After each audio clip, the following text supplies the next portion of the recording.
Hello बच्चों, class 11th में आज हम लोग पढ़ेंगे शिवा शौर्य। शिवा शौर्य महाकवि भूषण द्वारा रचित एक काव्य है जिसमें छत्रपति शिवाजी, जिनके बारे में आप लोग जानते होंगे, मराठा सरदार थे। तो छत्रपति शिवाजी के बारे में आज हम लोग पढ़ेंगे, शिवा शौर्य, उनकी वीर गाथा को।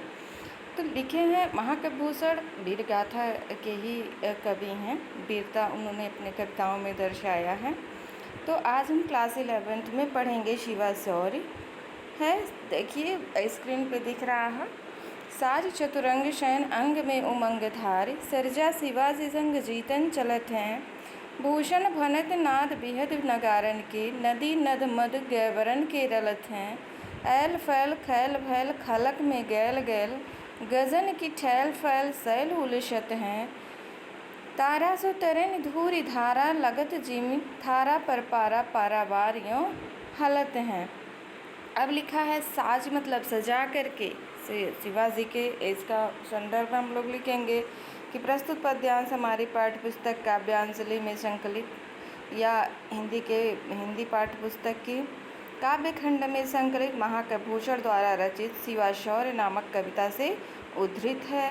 इसका प्रसंग है कि यह उस समय का वर्णन किया गया है जब शिवाजी की चतुरंगिणी सेना मतलब क्या होता है बेटा, जिसमें 4 प्रकार की सेना, जिसमें रथ भी होते हैं, हाथी भी होते हैं, घोड़े भी होते हैं और पैदल भी होते हैं। ये 4 प्रकार की सेनाएं जिसमें होती हैं उसे चतुरंगिणी सेना कहते हैं।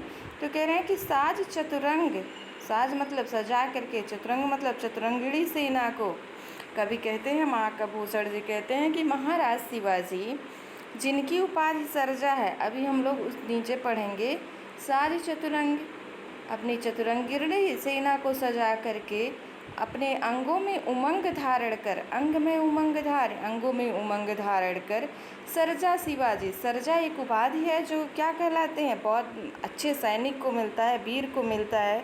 सरजा की उपाधि होती है कि सरदार, तो वीरता की उपाधि है। तो कह रहे हैं कि सरजा शिवाजी अर्थात वीर शिवाजी, सरदार शिवाजी जंग को क्या करने जा रहे हैं, जीतने जा रहे हैं, युद्ध को जीतने जा रहे हैं। अर्थात महाराज शिवाजी, जिनकी उपाधि सरजा है, वह अपनी चतुरंगिणी सेना अर्थात रथ, हाथी, घोड़े और पैदल जिनको सेनाओं को अच्छी तरह से तैयार करके मन में अत्यधिक उमंग धारण कर, उत्साह धारण कर युद्ध जीतने के लिए प्रस्थान कर रहे हैं।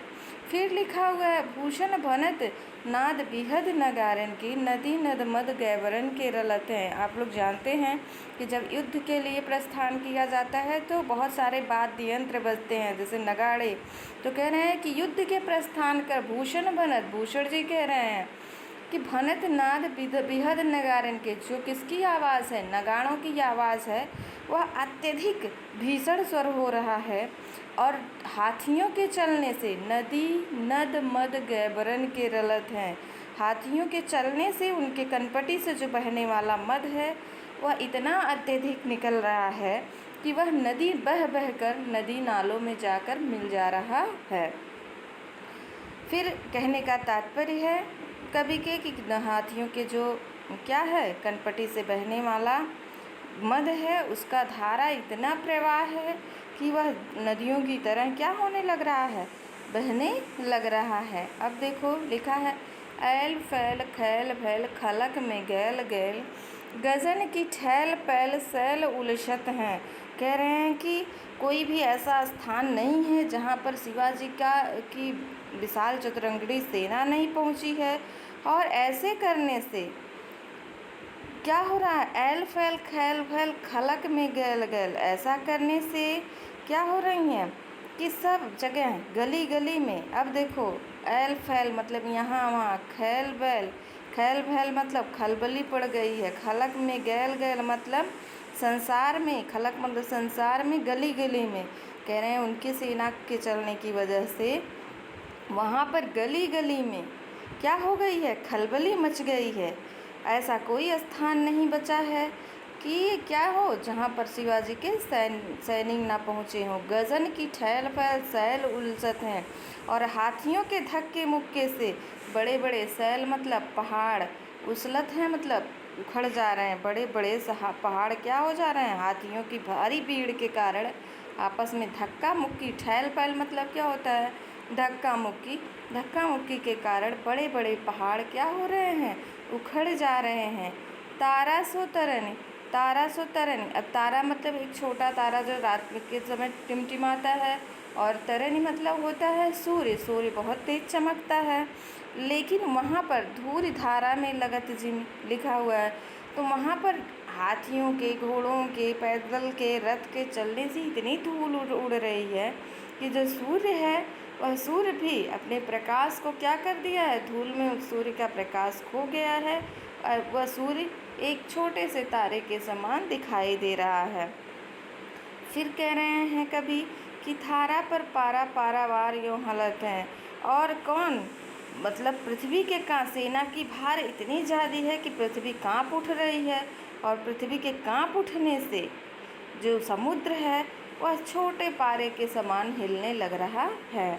अब इसका काव्यगत सौंदर्य है बेटा, इसमें कवि लिखेंगे पहला कि कवि ने शिवाजी के सेना का उत्साहपूर्ण एवं ओजपूर्ण चित्रण किया है। भाषा है इसकी साहित्यिक ब्रज भाषा, छंद है मनहरण कवित्व, अलंकार है उपमा, अतिशयोक्ति और अनुप्रास तो जहाँ पर एक ही व्यंजन वर्णों की आवृत्ति होती है, इसलिए वहाँ पर अनुप्रास अलंकार है। अतिशयोक्ति अलंकार कहाँ होता है, जब हम किसी चीज़ को बहुत उसका बढ़ा चढ़ा करके वर्णन करते हैं तब वहाँ अतिशयोक्ति अलंकार होता है। और यहाँ पर शिवाजी की सेना का अत्यधिक बढ़ा चढ़ा कर वर्णन किया गया है, इसलिए यहाँ पर अतिशयोक्ति अलंकार है।